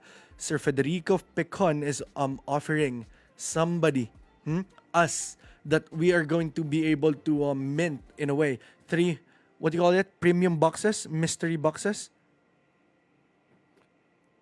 Is it 3 premium mystery boxes? 3 premium mystery boxes among the people, the wallets that buy on the following hour in our Unicrypt pre-sale, which is on now. Yes, now I'm letting you know the link. All right, sure. Actually, this is not a financial advice. I'd like to tell you that this AMA is gonna give you. Is this the link, sir? The one from Nehuan Folica? Yes, Nehuan Folsia is one of the members of the team as well. All right, sure. He's the chief manager. So yes, if whatever Newen Folsia commented in the chat is part of what we are saying as a team. So that link is true. That is our pre-sale. All right, I'm gonna show it to the So that's comment it. section right now. As you can see here on the graphics right now, it's a comment from Nehewan Folsha and Sir Federico Picon have told us that we are going to be having a chance if you guys are going to buy from this link, Unicrypt link, from this time up to 1 hour. There's gonna be a chance of three among us will get the what you call it, sir, again, premium mystery box. Yes, premium mystery box. It's a mystery box from which you mint an NFT. In being a premium mystery box, you have a high chance of it being a very talented musician with high like attributes. All right, that's it, guys. TVC pre-sale at Unicrypt. It's happening right now in this live AMA The Voice Crypto with Team CGG. Make sure to check that out. That link is for us to have a chance to get that 3 premium mystery box from Sir Federico Picon and Sir Leandro Miquet, the team behind Voice Crypto. How much will that be, sir? How much in US dollars? ¿Cuánto sería en dólares una premium, Fede? 1,05 BNB Okay, that's 300. 1.05 BNB because our mystery boxes are sold in BNB. So if you have the price of BNB today, you can easily calculate it. Let me check that out. I can do it myself. There. So it's around 1.05 BNB. yes, Alright. around $400. $400. Around $400 every premium mystery box. All right. But for the pre-sale, how much does normal mystery box does it will it cost us, sir? Right now, the cost of the mystery box is 1.05 BNB. In the pre-sale, what they can acquire is the token, the TVC token, which is on sale on the pre-sale right now. Está a punto 127 el token ahora en la pre-sale, Fede. Es el equivalente a... Ponete en audio que no ¿Cómo? te oigo. Perdón, ¿cómo? El precio de la pre-sale del token ahora. El precio de la presale 0.12.7 y ahora va a salir listado, como subió NB, va a salir listado a 0.17 seguramente. Okay, perfecto. So if you go to the Unicrypt link to the pre-sale, you will find our token available. You can buy it as around 0.127 US dollars. And you can buy as much as 4 BNB, of the equivalent of 4 BNB in tokens if you go to the pre-sale. As BNB rose, when the token is listed later, I think the price will be around 0.17. All So right. if you buy it in advance, you're getting there a nice difference there. All right. So make sure to check the link out and please make sure to support the Voice Crypto. It's actually on the graphics right now. It's a comment from Nehuen Folsha. All right. So let's go ahead towards the next question. How about Yes, and sorry, we had this one. Fede, ¿cómo elegiste el equipo? Bueno, básicamente elegimos un equipo de suma confianza y de gente valiosa. Esa fue la premisa. En el caso, en realidad, quien más armó el equipo es Cristian. Lo armó con compañeros y ex compañeros de todos sus lugares de trabajo. La gente más valiosa que él conoció la trajo al equipo. Y luego yo desde mi parte también hice lo mismo en lo que tiene que ver con marketing, con jugabilidad y demás.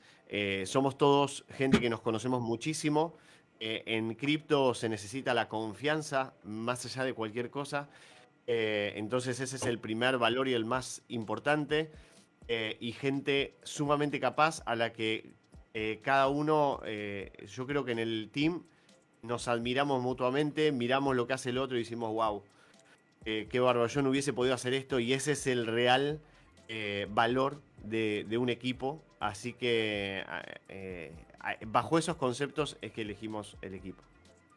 Okay, so in the choice of the members of the team, which was mainly done by Christian, but also Federico, like both of them, like one of the main ideas or criteria among the main criteria we had people we could trust. I mean, people we knew in advance, like not someone they told me that he was a good whatever. Okay, people we knew and people that we had worked with before, and we knew that we liked the way he or she worked. So, for instance, Christian made the developer team out of people who he had worked with in different companies. He has like a very long career as a developer. So from every place, like, okay, this guy is good at what he does, and I can trust him, and I like the way he works with us, and he could be part of this type of team. So he collected this type of profiles. And then Federico from the marketing side and from the artistic side also had like this same idea. For instance, myself, I've worked with Federico as an artist, I'm also a vocal coach, as many other things for more than 10 years. I mean, I've known him from 10 years. So he knew that I could do this well, and he knew myself. So those were like the criteria. People who we know that they do it well, but we also know them, we can trust them, we can rely on the compromise they're going to put on the project and on their partners. So those were like the main ideas. All right. Thank you. With lots of connections by their teams, they come up with a good team that can be able to produce an NFT game like this. Thank you so much. And I think this is gonna be the third to the last question. Partner, how about you read Right. this question? Right. So our next question is, do you have a band or a singer in your team? So you thought of this. You thought of doing this game. Yes, totally. We've been through this a bit before. Like maybe it was like a sort of a spoiler, but yes, Federico and myself, and let me tell, although he would not like me to say this, Christian himself is also a person who has been on stage many times. He's not doing this now, like nowadays, but all of us, I mean, Fede and I, are actual artists, singers, performers. Federico also is a composer. He also writes musicals. I mean, we totally had to do with this. We would have never come up with a game of, I don't know, horse races, because none of us has ever done that. So we would be like thinking of a universe that has nothing to do with us and we would know about. It would be 100% intellectual research and 0% self experience on the matter. So that also makes us more enthusiastic about thinking of the game, because we do, okay, in real life this is what happens when you go on tour. How can we fit that inside the game? We have like too much information from real life that we can not put inside the game, and that's nice because the game is filled with stuff that actually happens, and that makes it alive, I believe. I mean, if I had to design a game about, like I say, horse racing, I would have done my research on horses to think a math that models that would have never been the same that a guy that actually rides a horse and knows what it is to be doing that could have transmitted. So yes, totally. We that's where we come from. Alright, that's a very Right. good inspiration, and driving force is their experience in making such a game. Very good for the team, and congratulations for I know for a fact that you being your inspiration, I mean being your experiences, the main inspiration of what you do in this NFT game. I highly congratulate you right now. All of you are. Thank you. So for the Thank you. second to the last questions, does a player need to have a good voice to participate in the game? No, not necessarily. However, as a vocal coach, which I am and Federico is as well, I do encourage you guys to sing. That won't make you earn more money in the game, but sing, guys. It's amazing to sing, no matter if you sing well or not. It's an amazing experience. Go sing as you play. It won't change your performance as a player, but sing. It's amazing. No, yes, you don't need to have any sing, or you don't need to have knowledge about music, playing an instrument, reading music. That won't be part of the requirements to mechanics, play. yeah. Like anyone, the idea is that anyone can play to be a manager without knowing anything about music. However, you will learn about music by playing. That's something I also like. Like experience teaches you something, not just money and fun. All right. I think this is gonna be the Right. last question, partner. Right, so let's move on to our last question. Based on what I read in the white paper, players cannot present or play game modes when they have no necessary microphone. So where can I get a microphone? Do I need to buy it? Yes, no. That's something that leaked from a previous, really previous version of the white paper. In fact, if it's actually there now, I'm throwing it away. That the idea is that we wanted to have NFT microphones to be bought for the singers in order to allow them to play. But then we knew that it wasn't a good idea. Instruments will be part of the game as NFTs in a couple of weeks or a month, but it's not something that you will need to have. It's something that will boost your performance and will give you like some benefits, but no one needs a real microphone, and the NFT does not need an NFT microphone. That leaked from a previous version of the white paper. Sorry for that. Thank you for letting me know, and I'm correcting that as we end this call. All right. Thanks, and sorry. Mm-hmm. And It's okay. if this was the last question, I think someone in this room said something would happen when the last question occurred. Federico, acá se rumorea que fue la última pregunta de ellos. Entonces me parece que a vos te toca.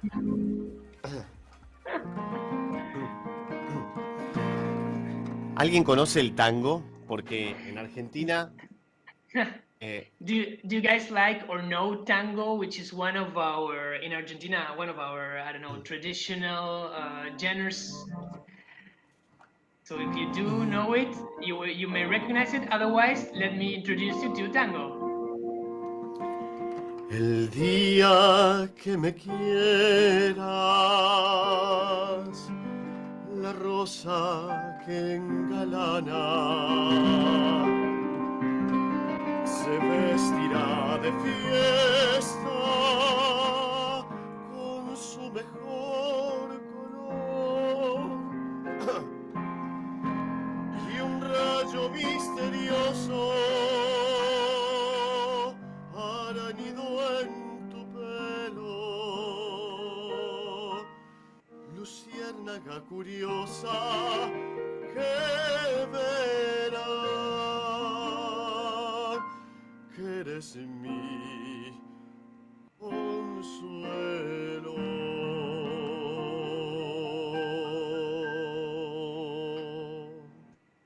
That's tango. That's a Y si no, I'm speechless. despacito. No, pero esa no. Can you sing Yeah, Despacito? Oh, no. You know, more. Do you know Despacito, sir Federico? Despacito. No me sé ni la letra de he Despacito. doesn't Ni have- la letra. he sings in sort of I don't know the English word for this, but it's a genre in which they play lyrical music but turn into pop music. Uh-huh. So he's a rather classic. He has a classic repertoire rather than a modern one. see. But yes, that's basically what he does. It's a tango which is called El Día Que Me Quieras. It will translate it something as the day in which you love me. Tango is a nostalgic and sort of sad type of music we have. So that's the example of the sample he brought to us today. Thank you, sirs. So much. I mean, Everyone wants to hear Despacito. Everyone wants to hear Despacito. It's been such a hit. Yeah. all right. So how about we choose I think 3 comments from the viewers for the team to Yes. answer. All right, because this time it's gonna be questions from the viewers. All right, guys, make sure to ask your questions on the comment section right now, and make sure that it's English questions. All right, I'm gonna publish it straight up. 3 questions.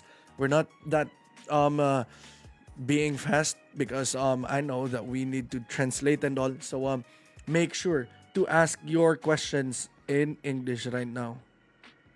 All right, I'm reading a question right now.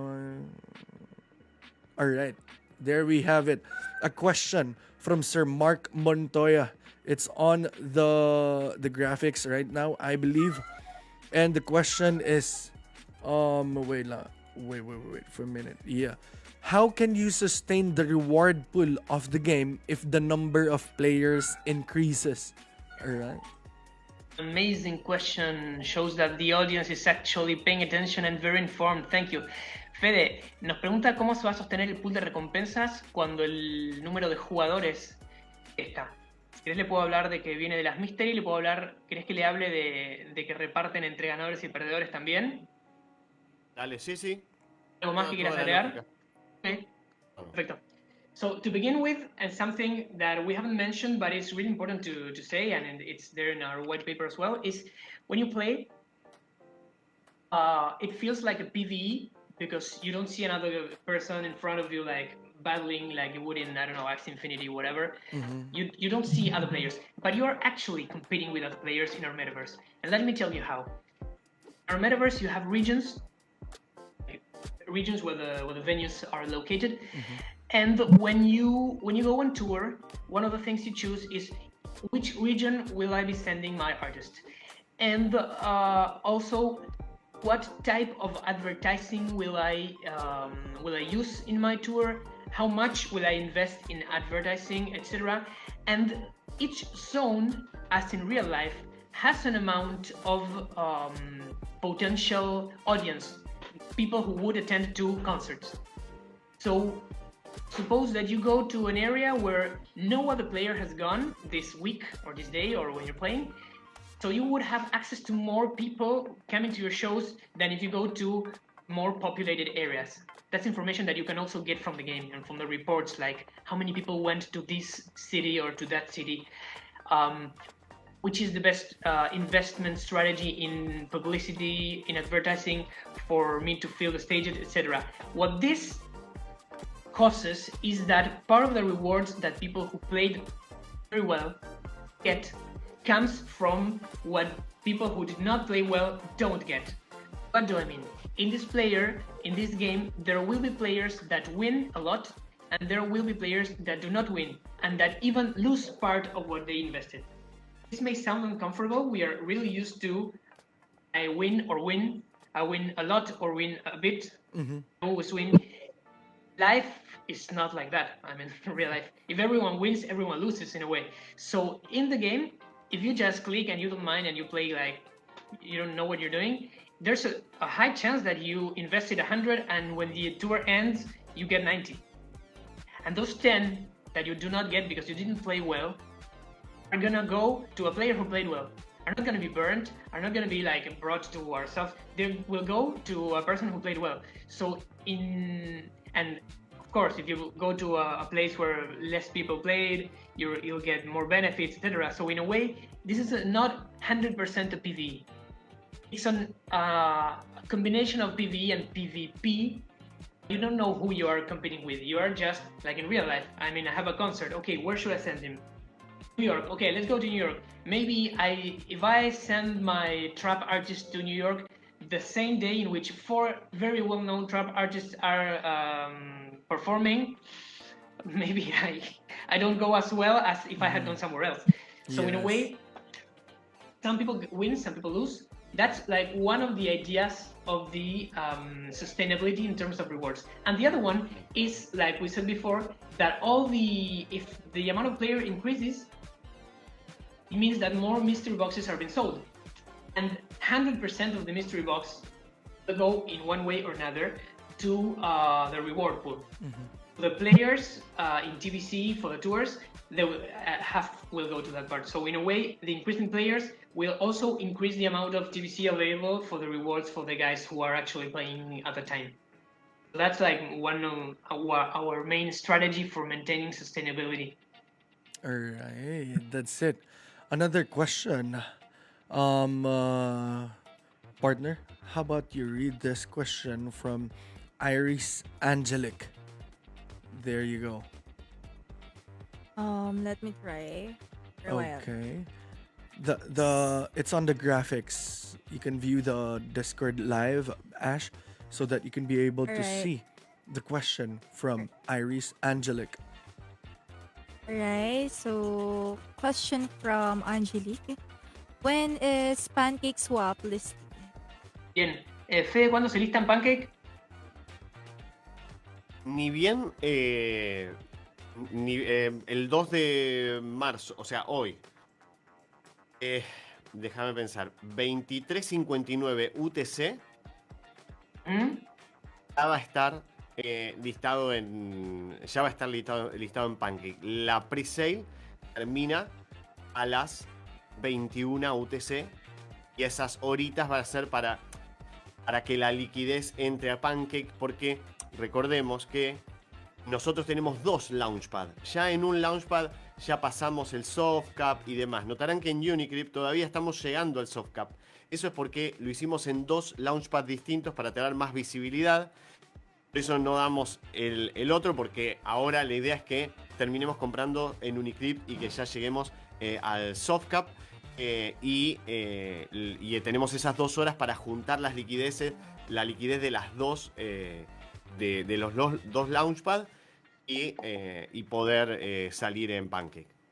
Perfecto. Si se llega al soft antes de las 23, igual no importa, el horario es las 23:59. Sí, claro, porque eso es si llegabas al hard. Sí, ok, perfecto, bárbaro, gracias. So, okay, so the listing in PancakeSwap would be today. It's hard to say today, being in so far away in the world. So let me put it in absolute terms. 23:59 UTC.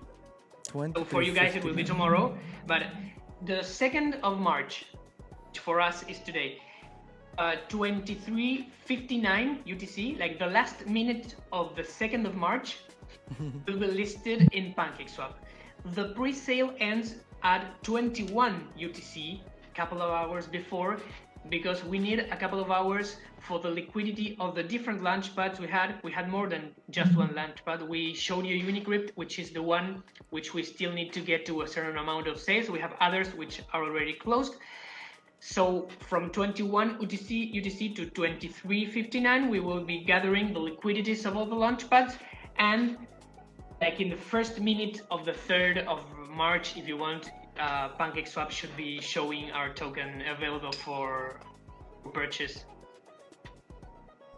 Alright, another question from Dwardski. He said, where can we see the latest version of your white paper? Alright. Amazing. Okay, so the latest version of the white paper is currently on our website. It's also pinned in our Telegrams and in our Discord. I mean, the version you see now is the latest. Maybe it does have that mistake that Ash mentioned before, that tiny mistake we might have forgotten to correct, but the rest is checked, so you can see it right now. And let me add something to this question.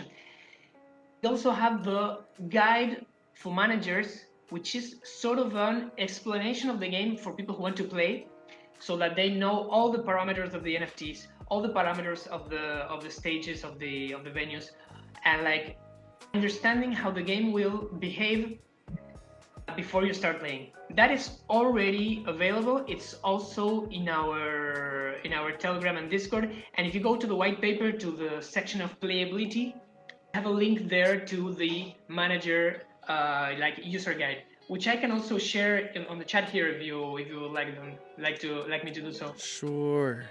Thank you so much. As we wait for this one, I'd like to reiterate, we got a giveaway that's gonna happen later on our next scene. after they go and finally say the last remarks, make sure to check out the pinned comment. You guys need to click the link down below, comment !notify, like and share the stream, and follow the page. That's it, guys. As we're waiting, and yeah, maraming salamat. You guys are the best. Make sure to have a slot on our giveaway. What comment are we expecting, sir? While we wait, how about I publish this comment? A very interesting comment from PH Pitch. Yes, please. He said, based on the latest announcement, did we have a new big investor, or do you guys have a new big investor or partner for our game too? Who are they and what are their background? When will be the game enable sounds and songs for the singers? Do we have a locking mechanism for our game when economy is bad and sustain our reward pool? Ayan. Okay, it's quite a long one. Okay, let's go step by step. And I'm trying to read it here. I don't see it quite clear. Based on the latest announcement, did we have Okay, primera pregunta, Fede. Nos está preguntando si tenemos un gran inversor o partner nuevo que alguien vio que se anunció por ahí, y quién es y un poco del background. Especialmente a quién se refiere, pero puedes hablar de alguno de los últimos. Koji Sam, youtuber Koji Sam, con todo su equipo, se acaba de sumar al proyecto, ayudándonos no solamente en la parte de difusión, también sino en lo que es jugabilidad, inversión. Bueno, son un equipo de 4 personas que son muy conocedoras, y estamos Koji Sam, tiene 200.000 suscriptores en YouTube. Digo, es bastante conocido en el mundo hispanohablante. Total. So this announcement about the big partner it's a guy. Actually, it's a team, but the name of the guy is Koshi-san, which he's Spanish. He's a very important YouTuber and team. He has a very important team in the Spanish-speaking world. They have entered our project as investors and also as advisors. They have advised very successful projects in the past. They are these guys from the NFT world that believe that click-to-earns are dead, and they only trust projects that have some hope of sustainability. So they are our last partnership we have ally in a way that we have brought into the team. So we're very happy for that. He's Koshi-san. We may link them now if you want to check them out as well. They're in the chat. So that was the first question. Then the background.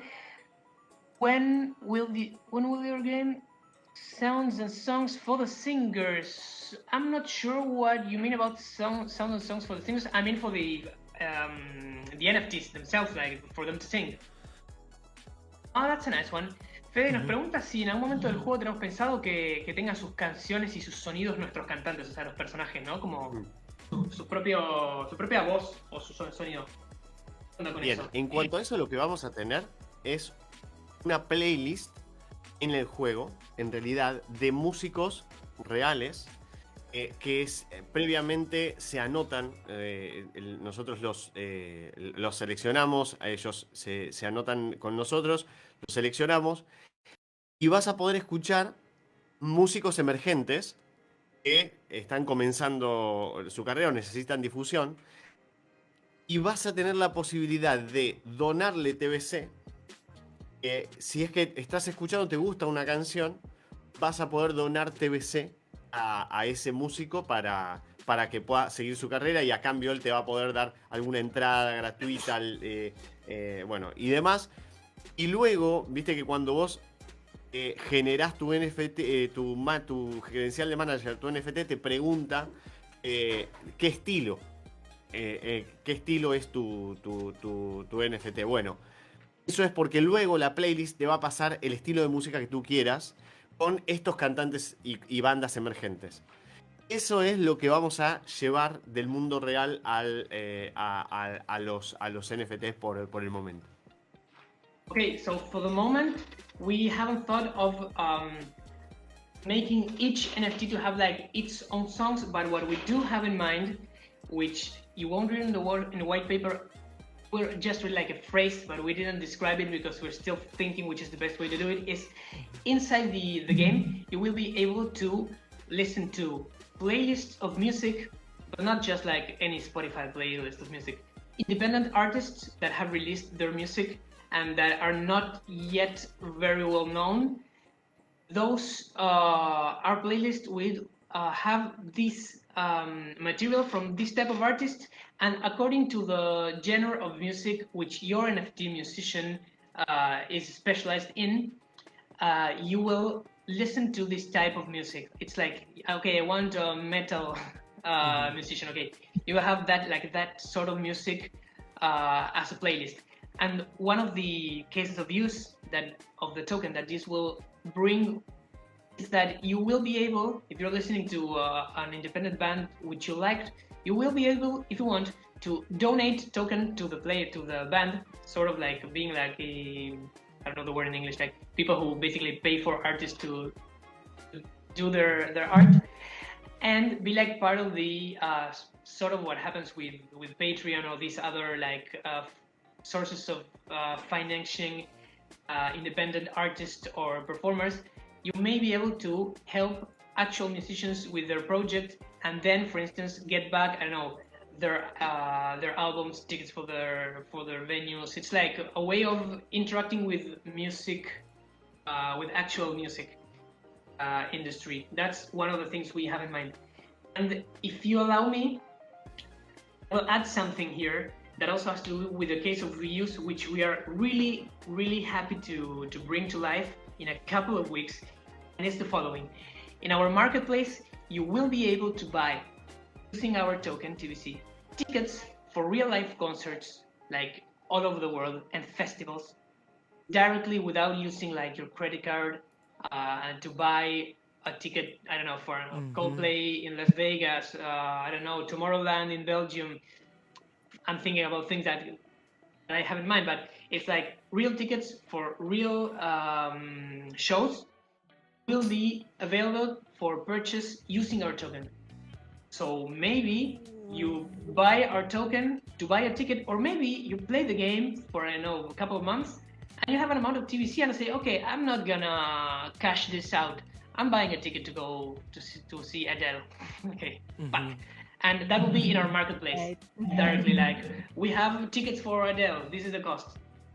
You buy, you get the ticket. That's like something we're really, really enthusiastic on doing, because like in the future we want this game to be completely merged with real life music industry in a way. There you have it. All right, for this one, the last question will be, how about your partner? Basahin mo to for them. All right. Let So our me next question. see. Yes, read it, please. Thank you. Right. So next question. Will our game have scholarship system? Thank you so much for answering our question. Hey, Right. you're welcome. Nos preguntan, Fede, por las becas. A medida que el juego se vaya agrandando y su comunidad se vaya agrandando, vamos a meter un sistema de becas. En el cortísimo plazo, estas semanas, este mes, no está dentro del roadmap. Pero luego es algo que vamos a implementar si es que vemos que el volumen de jugadores lo necesita y se acrecienta. Okay, it's not something we have in mind like in the short term. We first want the metaverse to like grow big, have a good volume of players, etc. And we do have it in mind, of course, in the future. But it requires, I believe it first requires not only a good amount of players, but also like players who are like compromised with its own investment and its own themselves with the metaverse before we allow like scholarships to start like being part of the game. So it is something we see. No, que de hecho hay una modalidad que no está, que es muy nueva, porque el manager, recordemos que luego va a tener sus propios skills, sus propios atributos, y que el resultado del show va a estar potenciado o no por esto. Entonces, luego sí puede pasar que quizás alguien diga, bueno, dame tu NFT que yo tengo una determinada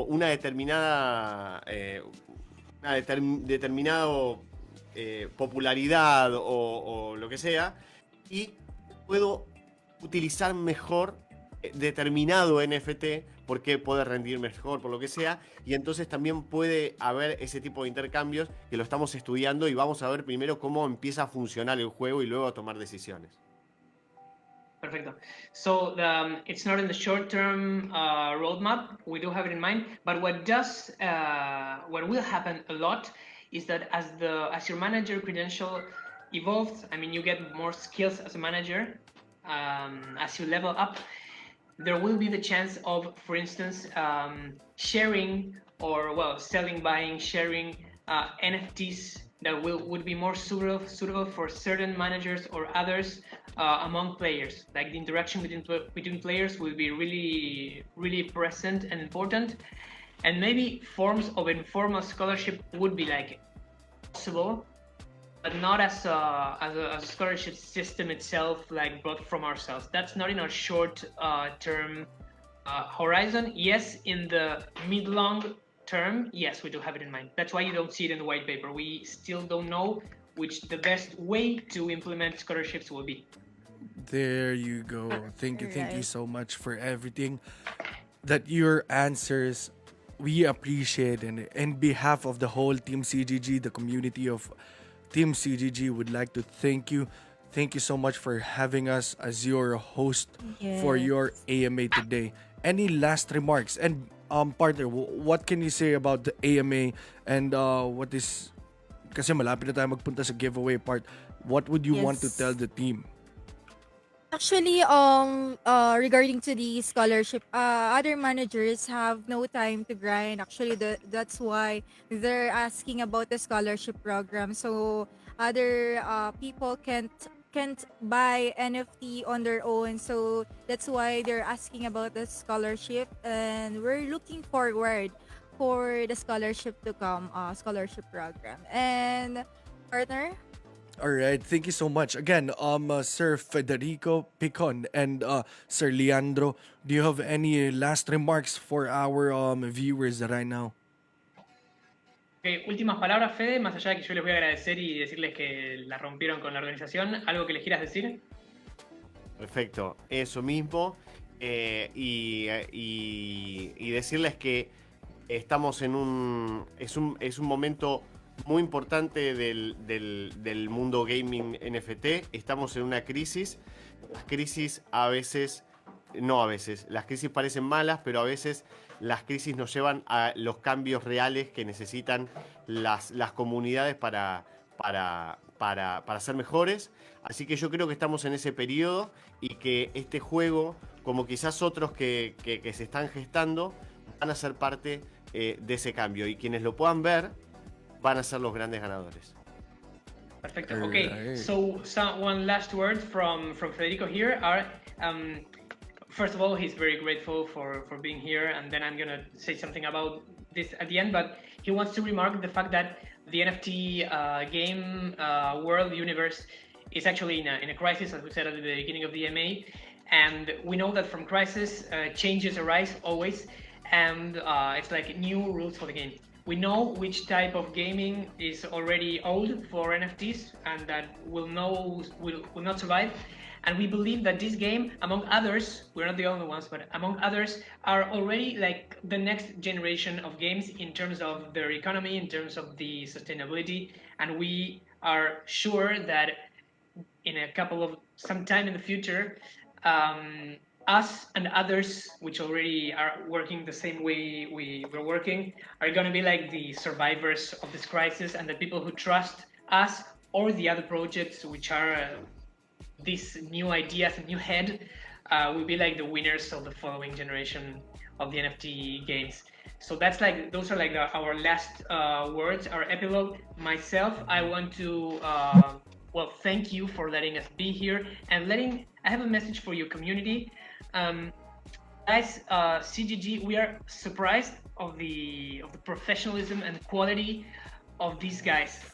We've done tons of AMAs since the project arose. Some of them are awful, and it's not a matter of better or worse. Some of them are just someone that turns on the camera and speaks, and it's okay. I mean, it's not bad. That's a way of doing it. These guys are amazing. They are really prepared, really informed. You have great guys here, community. So be grateful for that. Keep holding to this community because it's very high quality material compared to others which we have visited. That's something I want to tell you. And so thanks for this. It's amazing when people treat you professionally and kindly as well, because you've also been very kind to us. Thank So you, thanks. thank you so much for your kind words, Sir Leandro. It's actually it's my first time hearing that from a team from an NFT game. Thank you so much, Sir Leandro. We will make sure to have good relationships so that we can be able to fly high to the moon like Paro Paro G. Can you say Paro Thanks. Paro G, sir? Can you Paro say Paro it G. for me? Yeah, thank you so much. There you have I it. don't know. What have I just said? What have I just said? No. It's like a song from the Filipino, and it's Oh, going on. Paro G, fly Yeah, high. you say it Butterfly. with this one, Paro Paro G, Okay. with this hand. Paro Yeah, Paro G, fly higher. You can check it in the YouTube. There is a dance step with that. Oh, is it like a Fly TikTok high, dance or something? yes, it is a TikTok dance. Oh, I'll check it out now. Paro Paro G. All right, thank you so much. Again, Thank you in so behalf of the CEO, the team behind Team CGG would like to thank you, and we appreciate. We hope to see you again soon, and let's always keep in touch with each other, sir. Thank you so much.